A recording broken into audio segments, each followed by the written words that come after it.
Kemudian kita masuk teman-teman ke golongan yang keempat yang Allah naungi pada hari kiamat, yaitu warajulani tahabba fillahi ijtama alaihi wa tafarraqa alaihi, yaitu dua orang yang saling mencintai karena Allah, mereka berkumpul karena dan berpisah juga karenanya. Mungkin secara umum lafaz hadis ini sudah biasa didengarkan oleh kita semuanya, namun belum ada dalam praktek kehidupan sehari-hari.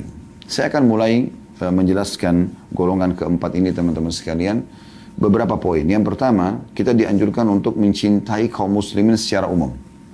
Itu dulu perintahnya, ya. Karena memang Allah mengatakan dalam Al-Quran, innamal mu'minuna ikhwah, fa'aslihu baina akhawaikum. Semua orang beriman itu bersaudara, maka perbaikilah hubungan persaudaraan antara kalian. Laki-laki, perempuan, semuanya sama. Secara umum saudara kita muslim. Jadi kita memperhatikan mereka sebagaimana kita memperhatikan diri kita sendiri.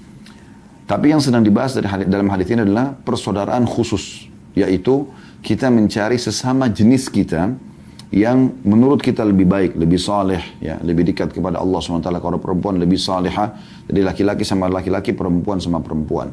Kemudian mereka menjalin hubungan yang baik. Di sini dikatakan ijtama alaih. Mereka berkumpul karena Allah, bersatu itu karena ibadahnya. Bukan karena materi dunia, bukan karena ketampanan, bukan karena kecantikan, bukan karena kedudukan, bukan karena titel dan segala macam. Tapi karena Allah Subhanahu wa Ta'ala. Karena melihat orang ini sangat dekat dengan Allah, maka kita berusaha menjadi orang yang dekat dengan dia. Kemudian juga tafarraqa alai, artinya mereka akan berpisah juga karena Allah.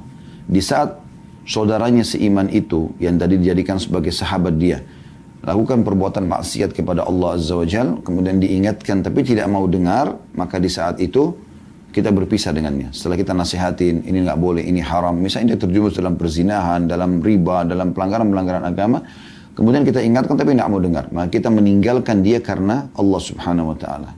Ini jadi bukan karena dia udah miskin, bukan karena dia sudah tabrakan lalu cacat misalnya, dan seterusnya. Ini bukan karena itu, tapi karena Allah Subhanahu wa Ta'ala. Hanya saja memang perlu digarisbawahi di sini, ya, selain mengikhlaskan niat, juga ada adab-adabnya. Ya. Di antaranya pernah ada orang datang kepada Abu Hurairah radhiyallahu anhu, dan juga dalam riwayat lain Abdullah bin Mas'ud radhiyallahu anhu, kemudian berkata, sesungguhnya aku mencintai anda karena Allah. Karena dia lihat Abdullah bin Mas'ud adalah seorang yang saleh. Atau yang satu lagi riwayatnya, dia melihat Abu Hurairah seorang yang saleh, dan memang itu betul, mereka berdua adalah orang yang saleh. Maka orang ini pun dalam dua riwayat yang berpisah dan dua orang yang berbeda, tapi kasusnya sama, mengatakan saya mencintai anda karena Allah. Maka kata Abu Hurairah dalam riwayat lain Abdullah bin Mas'ud, apakah engkau sudah mengetahui syarat daripada perkataanmu itu? Dia mengatakan belum. Kata Abdullah bin Mas'ud dan Abu Hurairah, syaratnya adalah kantongku adalah kantongmu dan kantongmu adalah kantongku. Artinya hartamu sama dengan hartaku. Begitu juga hartaku sama dengan kau. Kapan kau butuh aku karena Allah, bukan karena maksiat, maka aku siap membantumu semampuku. Begitu juga kamu sebaliknya. Kalau aku butuh, maka kau siap membantuku setiap saat. Maka orang itu mengatakan, aku belum siap untuk itu. Kata Abu Hurairah, kalau begitu carilah orang lain. Ya. Begitu juga Abdullah bin Mas'ud, subhanallah, mengucapkan hampir mirip statement ini, mengatakan, kalau begitu carilah orang yang lain. Jadi memang persaudaraan yang sangat tulus, ya, di mana kita akan selalu memang melakukan pengorbanan untuk sahabat kita ini karena Allah Subhanahu wa Ta'ala. Karena Allah Subhanahu wa Ta'ala. Baik, ini terjadi juga pada perempuan dengan perempuan, ya. Dan ini sangat besar manfaatnya. Di antara manfaat ukhuwah khusus ini atau persaudaraan khusus ini, yang pertama kita mendapatkan pahala karena ini perintah Nabi SAW. Yang kedua, kita akan mendapatkan keutamaan naungan Allah ini pada hari kiamat, tidak ada naungan kecuali naungan Allah. Yang ketiga, kita akan terus terkontrol dan terawasi oleh sahabat kita ini. Karena kita selalu saling berlomba untuk mencari pahala. Jadi kalau misalnya kita ingin membangunkan sholat malam, kita ingin membaca Al-Quran, kita ingin hadir dalam majelis ilmu, kita ingin bersedekah, kita ingin haji dan umrah, ingin berjihad, apa saja, maka yang paling pertama kita dahulukan adalah sahabat kita ini. Bagaimana kita memulai untuk mengajak dia agar bisa, ya, melakukan perbuatan yang sama bersama kita. Apakah itu bersama-sama ataupun memang di dua tempat yang terpisah gitu.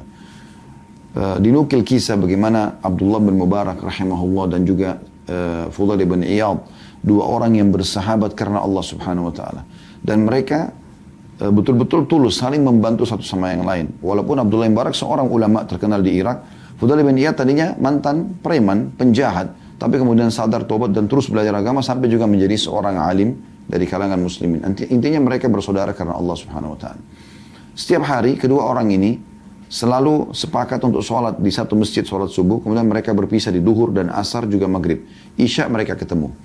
Nah pada saat mereka ketemu, mereka saling bercerita kira-kira apa saja pengalaman spiritual atau keimanan yang didapatkan di sholat duhur, asar dan maghrib. Karena dua-duanya ketemu di sholat subuh di satu masjid, duhur, asar, maghrib, 3 sholat ini mereka berpisah masjid, kemudian isya mereka ketemu di satu masjid tertentu. Untuk menceritakan saja pengalaman-pengalaman apa yang mereka lihat. Misal contoh, mereka mendapatkan ada orang antara azan dan iqamah doanya cukup panjang, khusyuk kelihatan, atau ada orang sujud lama dalam sholatnya, atau ada orang sibuk membaca Al-Quran, ada orang berzikir dengan tenang dan tumak nina, ada orang, banyak hal yang dilakukan yang dia lihat dengan mata kepalanya.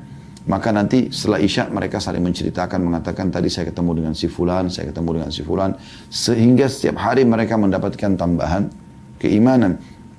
Dan ini sebuah hal yang luar biasa yang memang menjadi buah daripada persaudaraan itu. Dan ini teman-teman sekalian, persaudaraan lintas negara, bukan cuma lintas ya, rumah, tapi lintas kota, lintas negara pun bisa terjadi. Ya. Saya menjalin persaudaraan dengan beberapa teman-teman di Madinah, seperti misalnya teman dekat saya ada Dr. Muhammad Rahini, Dr. Hussein Jabiri. Saya coba memang menjalin hubungan dan mereka tahu kita ini mencintai karena Allah Subhanahu wa taala. Walaupun kami tidak bisa ketemu setiap harinya, tapi ada waktu-waktu di mana memang kami saling mengingat, misalnya kami saling mendoakan ya, satu sama yang lain, tidak melupakan saudara yang antara azan dan iqamah pada saat lagi sujud, lagi ada masalah misalnya. Maka kita tidak ada salahnya WA kepada dia mengatakan tolong doakan saya ada begini dan begitu. Ini termasuk bentuk ya, jalinan persaudaraan yang memang buah daripada hal tersebut, dan mereka sangat cepat merespon itu. Mengatakan semoga Allah mudahkan urusanmu, semoga orang begini dan begini. Dan mereka pun halnya sama. Kalau ada apa-apa mereka sudah tidak malu untuk membahasakan misalnya butuh dana, butuh apa, butuh nasihat. Jadi kami saling berbagi dengan itu. Ya. Sampai sering kali kalau kami sempat teleponan maka kami ya, tidak menutup telepon kecuali harus mengambil manfaat dari hasil telepon tersebut. Apakah faedah ilmiah, apakah hal-hal yang bisa menambah keimanan, ataukah mengingatkan tentang sesuatu yang berbahaya dari pelanggaran-pelanggaran agama, walaupun kami tidak melakukan itu. Maka sangat besar manfaatnya. Dan seseorang muslim boleh memilih lebih dari satu orang yang dia jadikan sebagai sahabat dekatnya seperti ini. Dan ini punya keutamaan-keutamaan tersendiri. Kita akan coba teman-teman sekalian bacakan beberapa keutamaan dalam hadis Nabi alaihi salatu wassalam berhubungan dengan masalah ini.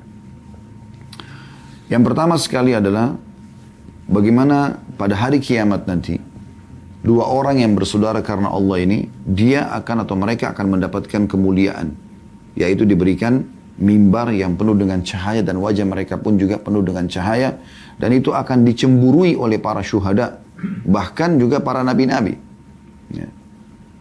Dan itu diambil daripada riwayat yang sahih, diriwayatkan oleh Abu Daud nomor 3060.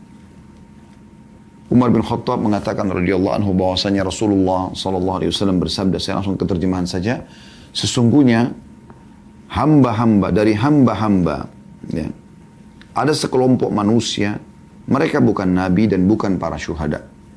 Ini menandakan memang para nabi-nabi dan syuhada punya kedudukan yang sangat tinggi gitu. Tapi para nabi-nabi dan syuhada, kata Nabi SAW, merasa cemburu kepada mereka karena kedudukan mereka di sisi Allah pada hari kiamat nanti. Maka para sahabat bertanya, siapakah mereka wahai Rasulullah? Maka beliau SAW menjawab, mereka adalah satu kaum yang saling mencintai karena Allah, padahal tidak ada hubungan persaudaraan secara langsung. Ya. Bukan saudara, sedarah, ya. Bukan sekandung. Tidak ada hubungan kekerabatan bahkan antara mereka. Dan tidak ada hubungan harta, tidak ada warisan. Maka demi Allah sungguhnya wajah-wajah mereka bagaikan cahaya. Dan sungguhnya mereka di atas cahaya, mereka tidak takut ketika manusia merasa takut. Saya di mahsyar. Dan tidak pula sedih ketika manusia sedih. Kemudian beliau membaca firman Allah Subhanahu wa taala dalam surah Yunus, surah nomor 10 ayat 62 yang artinya ingatlah, sesungguhnya wali-wali Allah itu tidak ada kekhawatiran terhadap mereka dan tidak pula mereka bersedih hati. Nah, ini diantara riwayat yang akan mereka dapatkan jangka panjang nanti di akhirat gitu ya. Selain daripada itu juga mereka akan mendapatkan naungan Allah Subhanahu wa taala. Ya. yang sudah kita jelaskan dalam hadis ini. Namun ada hadis yang lain menguatkan hadis yang sedang kita bahas, yaitu hadis riwayat Imam Muslim nomor 4655, yang artinya kata Nabi SAW dari Abu Hurairah radhiyallahu anhu, sesungguhnya Allah telah berfirman pada hari kiamat, di manakah orang-orang yang saling mencintai karena aku? Sesungguhnya pada hari ini aku akan naungi mereka, tidak ada naungan kecuali naunganku. Ya, ini menandakan atau menguatkan riwayat yang sedang kita bahas.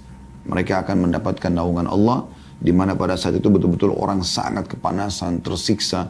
Ada yang tenggelam dengan keringatnya sampai mata kakinya, sampai lututnya, sampai perutnya, ada yang sampai ke tenggorokannya atau ke mulutnya. Karena Nabi SAW memberikan isyarat dengan jari telapak tangan beliau kepada mulutnya gitu. Ada orang yang tenggelam dengan itu. Dan orang di sana sini ya teriak histeri dan mereka tidak tahu berapa tahun mereka harus tersiksa seperti itu. Nah, ada orang-orang yang di bawah naungan Allah. Tentu di bawah naungan Allah ini bukan cuma sekedar tidak merasakan panas, tapi mereka diberikan rezeki oleh Allah SWT, terpenuhi semua kebutuhan mereka.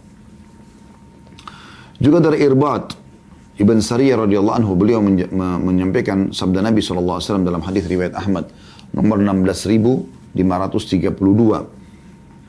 Rasulullah SAW bersabda, Allah Subhanahu wa taala berfirman, orang-orang yang saling mencintai karena aku akan dibawa naungan arshku pada hari kiamat, di mana tidak ada naungan kecuali naunganku. Jadi ini mereka akan mendapatkan keutamaan ini jangka panjang di akhirat nanti, ya. Begitu juga riwayat Imam Ahmad nomor 21.022, ya. Di mana Mu'adz bin Jabal meriwayatkan radhiyallahu anhu bahwa Rasulullah SAW bersabda, orang-orang yang saling mencintai karena Allah akan berada di bawah naungan arsy pada hari kiamat nanti. Ya, tentu arsy ini makhluk Allah yang paling besar dan dihiasi dengan banyak perhiasan yang sangat indah gitu ya. Kalau orang berada di bawah naungan sebuah pohon saja yang rindang itu sudah cukup buat dia di masa teriknya matahari. Bagaimana orang yang di bawah arsy-nya Ar-Rahman itu akan mendapatkan semua kenikmatan yang sangat besar gitu. Begitu juga dalam hadis yang lain riwayat Ahmad nomor 21.052, masih dari Mu'adz bin Jabal radhiyallahu anhu, dia mengatakan bahwa aku mendengarkan Rasulullah sallallahu alaihi wasallam bersabda, riwayat tentang Rabbnya, maksudnya hadis qudsi, Allah Azza wa Jalla. Kata Allah Subhanahu wa taala, cinta kasihku wajib bagi orang-orang yang saling mencintai karena aku. Artinya Allah akan mencintai dia. Dan makna cinta berarti akan ada loyalitas, ya. Dan loyalitas artinya Allah Subhanahu wa taala akan memberikan semua kebutuhannya hanya karena dia mencintai saudaranya karena Allah gitu. Saya ulangi kata Nabi SAW, Allah berfirman, cinta kasihku wajib bagi orang-orang yang saling mencintai karena aku. Cinta kasihku wajib bagi orang-orang yang saling menasihati karena aku. Cinta kasihku wajib bagi orang-orang yang bersilaturahim karena aku. Dan orang-orang yang saling mencintai karena aku berada di atas mimbar-mimbar dari cahaya di bawah arsy atau di bawah naungan arsy pada hari di mana tidak ada naungan kecuali naunganku. Hadis ini menggabungkan beberapa keutamaan di hari kiamat ya. Mereka akan mendapat, di dunia mereka akan mendapatkan kecintaan Allah Subhanahu wa taala, artinya semua dibutuhi kebutuhannya. Kemudian diserincikan seperti apa sih saling mencintai itu? Mereka saling mencintai karena Allah, mereka saling menasihati karena Allah, mereka juga saling berkunjung karena Allah. Ya. Dan ini diriwayatkan atau dikuatkan dalam riwayat yang lain bahwasanya Abu Hurairah radhiyallahu anhu meriwayatkan sebuah riwayat, dan hadis ini riwayat Imam Muslim nomor 4656, di mana Nabi SAW bersabda, suatu hari seseorang melakukan perjalanan untuk mengunjungi saudaranya yang tinggal di satu negeri. Ya. Jadi ini saya bilang tadi lintas wilayah, lintas negara, tapi dia berkunjung ke sana karena saudaranya ini. Maka Allah mengutus seseorang malaikat untuk mencegatnya di jalan, lalu bertanya kepadanya, ya, hendak kemana engkau? Maka dia mengatakan, aku hendak mengunjungi saudaraku yang berada di negeri ini. Malaikat kembali bertanya, apakah kamu punya kepentingan duniawi yang diharapkan darinya? Ada masalah mau pinjam uang kah, mau ditolong sesuatu gitu? Ya. Ia menjawab tidak, kecuali karena aku mencintainya karena Allah. Lantas malaikat itu mengatakan, sesungguhnya aku adalah utusan Allah yang dikirim kepadamu untuk menyampaikan bahwasanya Allah telah mencintaimu seperti mana engkau mencintai saudaramu itu. Ya. Kemudian hadis yang lain riwayat Imam Muslim mirip dengan ini, nomor 4772, di mana Abu Hurairah meriwayatkan sabda Nabi SAW, sungguhnya apabila Allah mencintai seorang hamba, Maka Allah memanggil Jibril. Lalu berfirman kepada Jibril, sesungguhnya aku mencintai fulan, maka cintailah dia. Jibril pun mencintainya. Kemudian dia mengumumkan, Jibril, kepada seluruh penduduk langit, sesungguhnya Allah mencintai fulan, maka cintailah dia. Jadi Anda bisa bayangkan, karena mencintai seorang muslim, saudara kita, maka itu mewajibkan cintanya Allah. Dan kalau cinta Allah sudah datang, maka atau sudah ada, Allah akan memanggil Jibril, menyuruh secara khusus pimpinan malaikat ini untuk mencintai kita. Ya. Kemudian setelah itu, Jibril pun diperintahkan Allah untuk menyampaikan kepada seluruh penghuni langit, seluruh malaikat yang jumlahnya miliaran lebih banyak daripada jumlah manusia, untuk mencintai juga kita. Maka penduduk langit pun mencintainya, kata Nabi SAW. Kemudian diletakkan untuknya kecintaan di muka bumi. Dan apabila dia membenci, kemudian diletakkan kecintaan di bumi, maksudnya akan dicintai oleh orang-orang yang beriman seperti dia. Ya. Jadi kalau Anda mengatakan, apakah memang berarti semua orang akan mencintai dia di muka bumi? Jawabannya tidak. Orang-orang yang memang berjalan dengan fitrahnya, dengan keimanan dan Islamnya. Karena Nabi SAW dibenci oleh Abu Jahal, dibenci oleh Abu Lahab. Tapi beliau dicintai oleh Abu Bakar, oleh Umar, Uthman, dan seterusnya. Ya, jadi yang membenci orang-orang yang sudah beriman kepada Allah dan juga berada di jalan Allah ini tentu orang-orang yang jauh dari jalan Allah. Karena kalau orang sejalan sama dia tidak mungkin membencinya. Gitu, ya. Jadi kalau seandainya kita sudah baik di jalan Allah, ternyata juga ada orang-orang beriman membenci kita, ini tanda tanya tentang masalah cintanya Allah kepada kita. Harusnya semua orang beriman akan merasa suka ya kepada kita.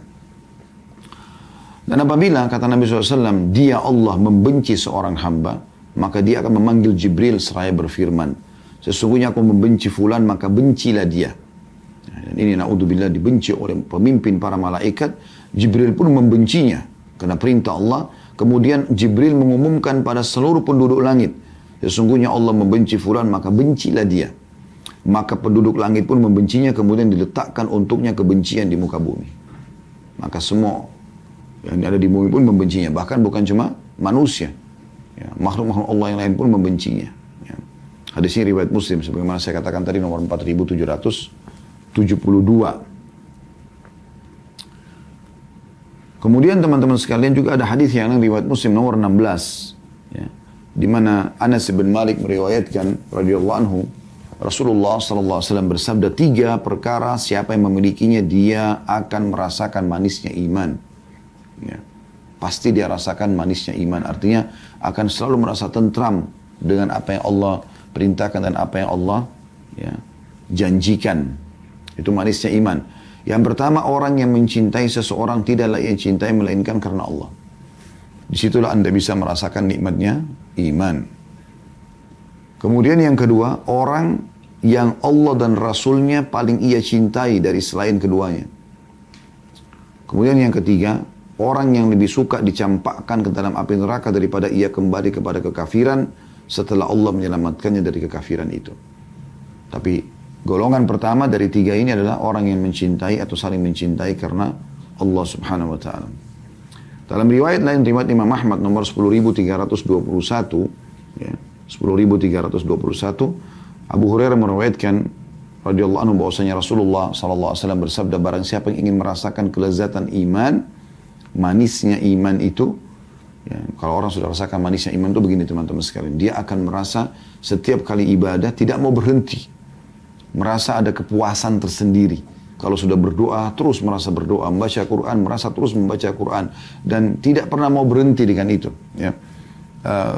Setiap ada ibadah, dia haus dengan ibadah yang selanjutnya. Itu namanya merasakan manisnya iman. Dan kalau dia punya peluang atau terbuka peluang melakukan kemaksiatan, maka dia terus bermujahadah. Dia melawan untuk tidak terjerumus dalam dosa tersebut. Dan kata sebagian ulama, kalau dia sampai terjerumus dalam dosa itu, atau di awal-awal ambang terjerumus, dia akan memberhentikan diri dan segera taubat dan tidak melanjutkan dosa tersebut. Nah, itu orang yang merasakan manisnya iman.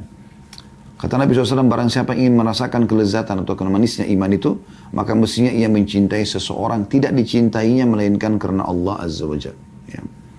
Jadi ini peringatan atau keutamaan yang luar biasa yang didapatkan bagi orang yang saling mencintai karena Allah gitu.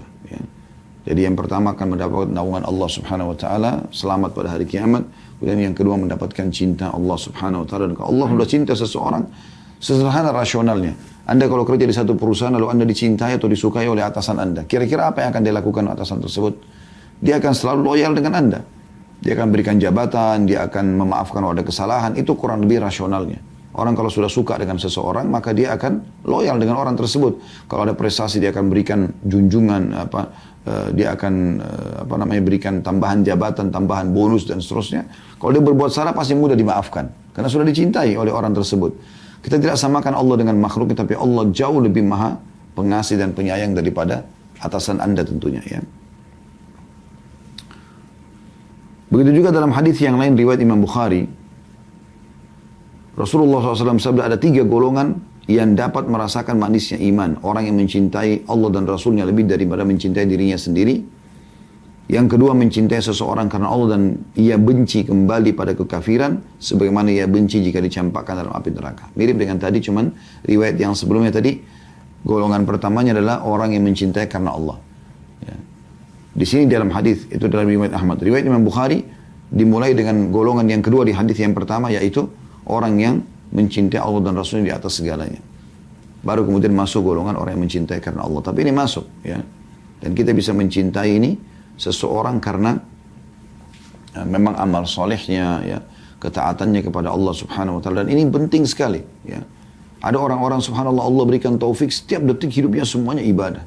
Sampai Ibnu Qayyim rahimahullah berkata, ini muridnya Ibnu Taimiyah, dia mengatakan pada saat kami merasakan lemahnya iman kami, maka kami khusus datang hanya untuk menemui Ibnu Taimiyah, dan pada saat melihatnya kami merasa bertambah keimanan kami tanpa bicara apa-apa pun. Apalagi kalau sudah duduk mendengarkan tausiahnya, mendengarkan nasihat-nasihatnya Ibnu Taimiyah, maka mereka merasakan tambahan iman. Tapi seperti itu. Dan berapa banyak kaum salafus salih melakukan hal ini.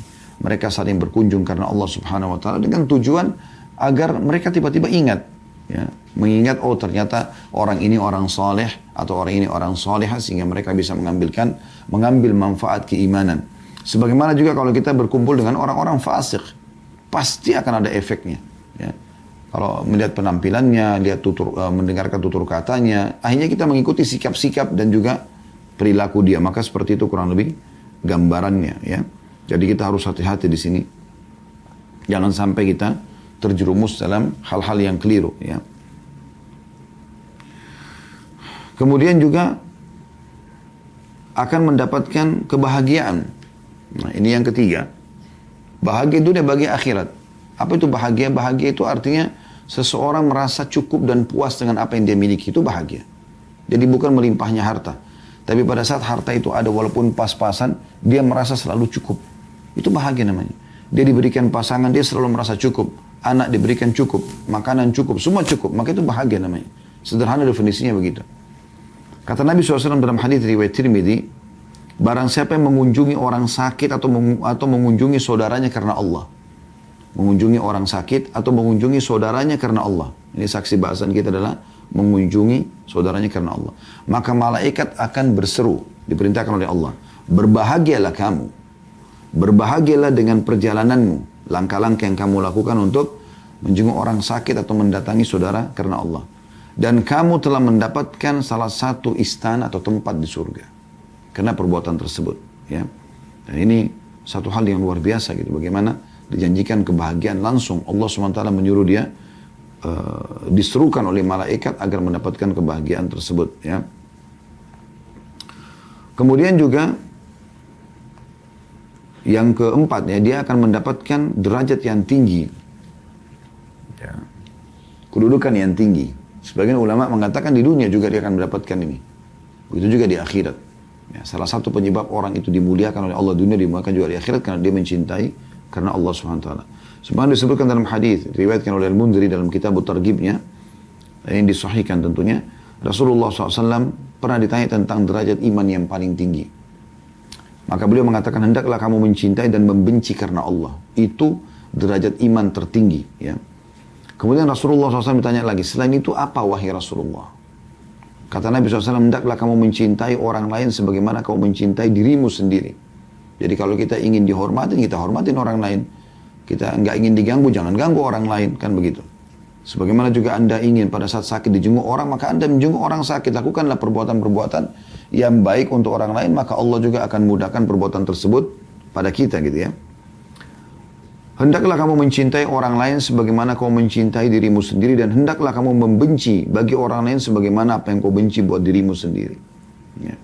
Jadi ini hal yang harus difahami teman-teman sekalian tentang masalah keutamaan yang didapatkan gitu ya. Karena keutamaan ini sangat besar sekali. Tinggal kita teman-teman sekalian coba melihat bagaimana kalau seandainya ada orang yang mengucapkan kepada kita, atau apa yang harus kita lakukan kalau kita mencintai seseorang. Di antara sunnahnya adalah kita mengucapkan langsung kepada orang tersebut. Ya, dalam bahasa Arab, uhibbuka fillah. Ya, ini bahasa yang diucapkan kalau laki-laki sama laki-laki. Kalau perempuan sama perempuan, uhibbuki fillah. Ya, saya mencintaimu karena Allah. Ya. Dan ini bagian daripada hal yang diingatkan di dalam banyak riwayat ya dari Nabi alaihi salatu wassalam. Ya. Disebutkan bahwasanya dalam hadis yang diriwayatkan Bukhari dan Muslim, diriwayatkan Imam Bukhari dalam Adabul Mufrad ini, di nomor 421 dan terulang lagi di nomor 542, dan Syekh Albani mensahihkannya dari Habib bin Ubaid dari Miqdam bin Ma'di Karib radhiyallahu anhu, dan Habib menjumpai Miqdam ibn Abdi Karib, maksudnya ini memang mereka bertemu ya. Ia berkata bahwasanya Nabi SAW bersabda, "Idza habba ahadukum akhahu falyu'limhu annahu ahabbahu." Jika salah seorang dari kalian mencintai saudaranya, hendaklah dia memberitahukan saudaranya itu bahwasanya dia mencintainya, supaya ketahuan gitu ya. Begitu juga dengan ada riwayat dari Mujahid, seorang tabi'in yang masyhur rahimahullah, berkata, "Laqiyani rajulun min ashabin Nabi sallallahu alaihi wasallam fa akhadha bimangkibi min wara'i." Aku pernah ditemui oleh salah seorang sahabat Rasulullah SAW, kemudian dia memegang pundakku dari belakang seraya berkata, "Qal, ama inni uhibbuk." Sesungguhnya aku mencintaimu. Qala, "Ahabbakallahu alladhi ahbabtani lahu." Maka kemudian dia pun atau aku pun mengatakan, semoga Allah yang membuatmu mencintaiku turut mencintaimu. Semoga Allah yang membuatmu mencintaiku turut mencintaimu. Ya. Faqala laula anna Rasulullah sallallahu alaihi wasallam qala in idza ahabba ar-rajulu ar-rajula falyukhbirhu annahu ahabba ma akhbartuk. Kata sahabat ini kepadaku, kata Mujahid, dia mengatakan, kalau bukan karena Rasulullah SAW memberitahukan kepadaku kalau seseorang mencintai saudaranya, maka dia sebaiknya memberitahukan kalau dia mencintainya, maka aku tidak akan memberitahukan ini.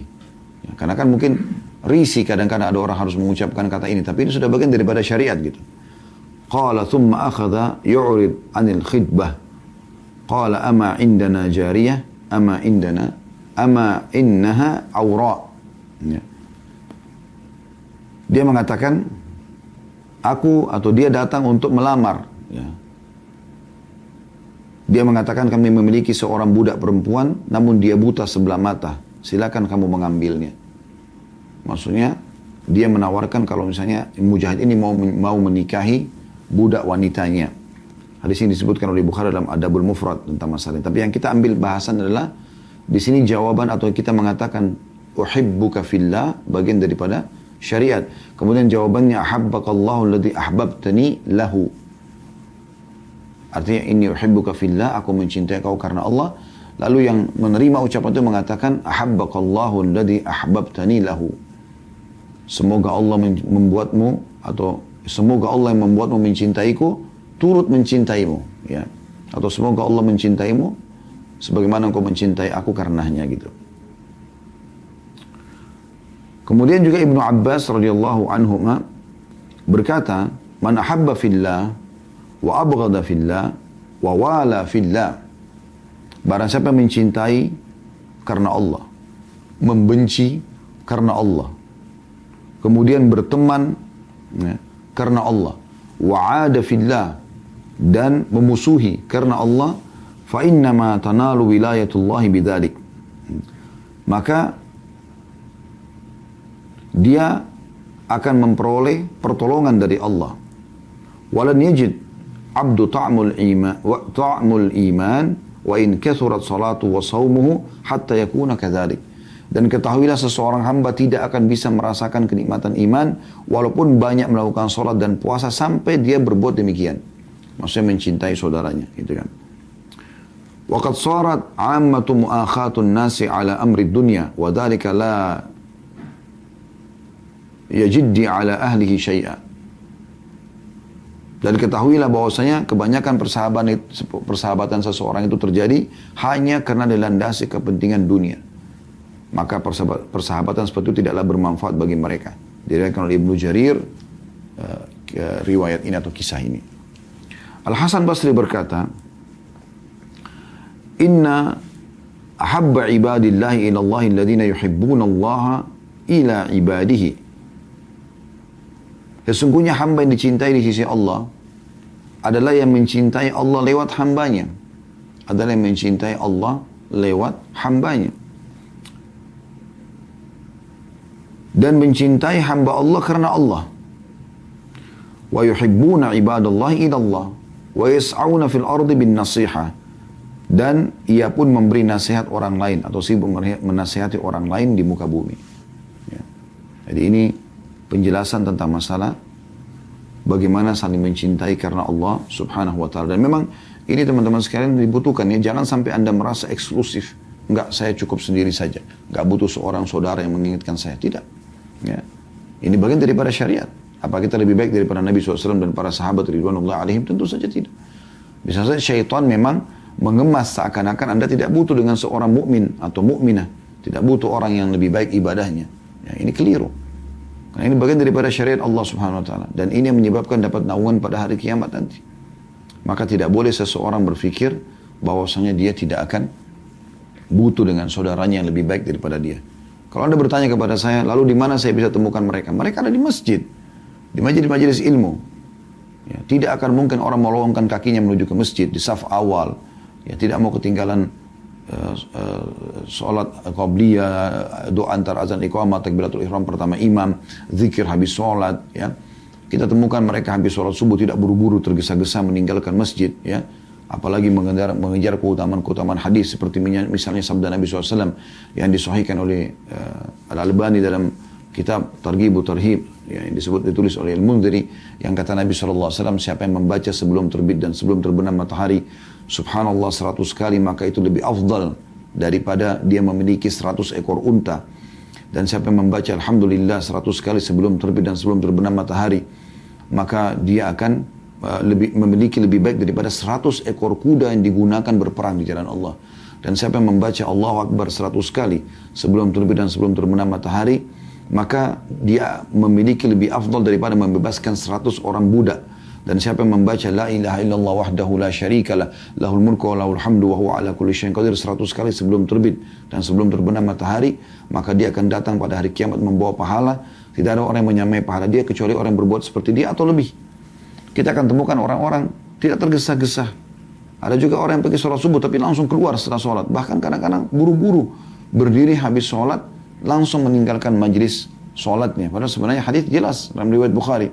Ya, kalau seseorang itu selepas sholat tidak berdiri dari tempat ya, sholatnya, tidak berbicara dengan orang di sebelahnya, riwayat lain tidak membatalkan wudhunya, maka malaikat di atas kepalanya akan mengatakan, ya Allah ampuni dia, ya Allah rahmati dia sampai melakukan salah satu dari perbuatan ini. Begitu juga dengan hadis yang lain. Siapa yang selepas sholat subuh, riwayat lain selepas sholat asar, riwayat lain selepas sholat maghrib. Ya, ada 3 riwayat, semuanya tiga-tiganya riwayat sahih. Membaca la ilaha illallah wahdahu la syarikalah, lahul mulku wa lahul hamdu, yuhyi wa yumit, wa huwa ala kulli syai'in qadir. Ya. Dan dalam riwayat ini disebutkan sebelum mengubah posisi duduknya di sholat subuh, sholat asar dan sholat maghrib, maka Allah akan memberikan kepada dia, gitu kan? 10 pahala, riwayat lain 100 pahala. Kemudian dihapuskan 100 dosa, diangkat 100 derajat, diselamatkan dari syaitan pada hari itu. Kemudian juga dia tidak akan tertimpa sesuatu yang dia benci dan tidak ada yang bisa membinasakan dia pada hari itu kecuali dosa syirik kepada Allah.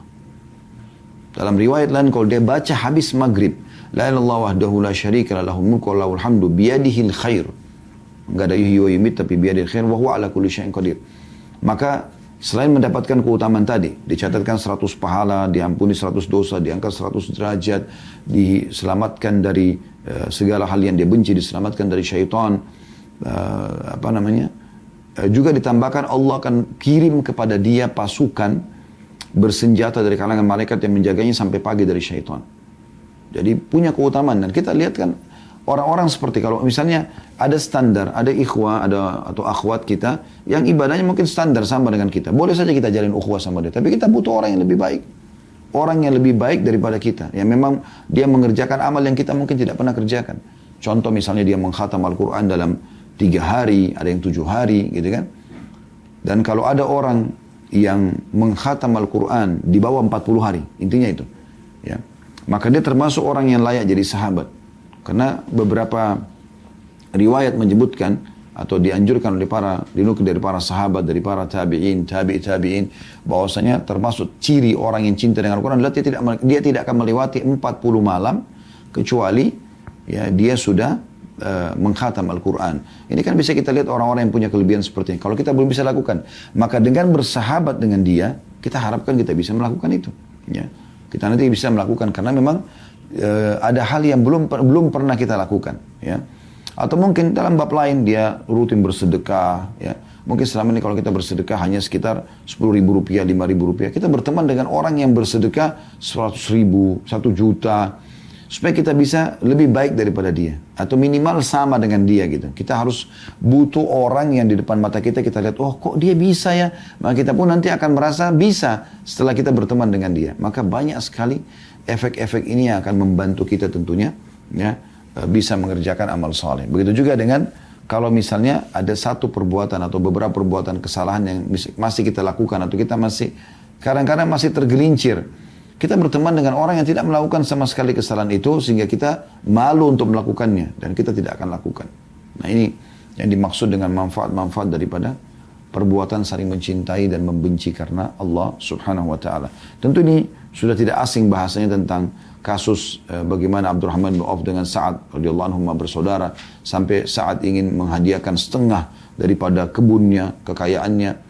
Ya, kalau orang punya 10 miliar, 5 miliarnya langsung dikasih kepada saudaranya. Ya karena Allah Subhanahu wa ta'ala dan dia punya 2 orang istri dia mau ceraikan. Saya setiap kali merenungi riwayat ini sepertinya luar biasa gitu ya. Istri yang sudah punya saling kasih sayang di antara kita sama dia. Ya, kemudian dia tawarkan ke saudaranya muslim yang baru dia kenal pada hari itu. Karena begitu tiba orang-orang muhajirin dari Mekah ke Madinah. Di hari itu Nabi SAW langsung melakukan 2 perbuatan besar. Yaitu membangun Masjid Quba ya, dan Masjid Nabawi. Dan di hari-hari itulah Nabi SAW bangun pondasi yang kedua, yaitu mu'akhah atau persaudaraan antara muhajirin dan ansar. Dan baru dikenalkan, Nabi SAW tunjuk, kau Abdurrahman bersaudara dengan Sa'ad. Di hari itu baru pertama kenal. Tanpa ada prasangka buruk langsung dia mengatakan, untuk membuktikan cintaku karena Allah kepadamu, maka aku akan memberikan setengah hartaku. Bayangkan kalau kita di posisi Abdurrahman bin Auf. Datang dari Mekah, kita datang dari negeri kita atau kampung kita, nggak punya apa-apa. Nggak ada, semuanya diambil oleh orang-orang kafir di Mekah pada saat itu. Kita datang ke Jakarta, nggak punya apa-apa dari kampung, cuma modal baju di badan. Lalu kita mengatakan kepada seseorang muslim, saya cintai kau karena Allah. Kira-kira teman-teman, di zaman kita sekarang, ada nggak orang di Jakarta ini, kemudian mengatakan, baiklah, saya mencintai kamu karena Allah, Allah maka setengah perusahaan saya kasih. Ini satu hal yang berat, bukan hal yang ringan. Ditambah lagi dia mengatakan, saya punya 2 orang istri. Bukan dia bilang, saya akan ceraikan yang sudah tua lalu kau bisa nikahi. Enggak. Dia mengatakan, kau lihat salah satunya, mana yang kau sukai, aku akan ceraikan, setelah iddahnya kau boleh nikahi. Ini bukan hal yang ringan gini. Bagaimana mereka betul-betul memahami tentang masalah keutamaan saling mencintai karena Allah Subhanahu wa ta'ala. Dan walaupun di sini kasusnya Abdurrahman bin Auf tentu mulia juga jiwanya. Bukan dia mengatakan baiklah, dia langsung terima penawaran tersebut. Dia mengatakan semoga Allah berkahi hartamu dan keluargamu. Saya tidak perlu kau bagi hartamu itu, tidak perlu juga kau ceraikan istrimu. Ya. Tapi tunjukkan kepada saya pasar, biarkan saya memulai sendiri. Sampai akhirnya Abdurrahman ditunjukkan pasar lalu berbisnis. Ya, mengambil beberapa cangkul kebutuhan kebun. Pada saat itu karena mayoritas kerjaan masyarakat Madinah waktu itu perkebunan kurma. Maka dia mengambil dari satu kios dengan jatuh tempo beberapa alat kebun kemudian dijual sampai akhirnya dia memiliki usaha yang maju. Lalu dia datang ke masjid Nabi SAW. Dalam riwayat Bukhari dikatakan sudah pakai baju yang baru, udah wangi gitu. Kata Nabi SAW sambil tersenyum, ada apa wahai Abdurrahman? Dia mengatakan saya sudah menikah ya Rasulullah. Kata Nabi SAW, sama siapa? Dia mengatakan dengan seorang wanita Ansar. Kata Nabi SAW, lalu apa yang kau berikan sebagai mahar? Dia mengatakan emas sebesar biji daripada kurma. Kata Nabi SAW, aulim walau bisyat. Iklankan walaupun hanya dengan seekor domba saja.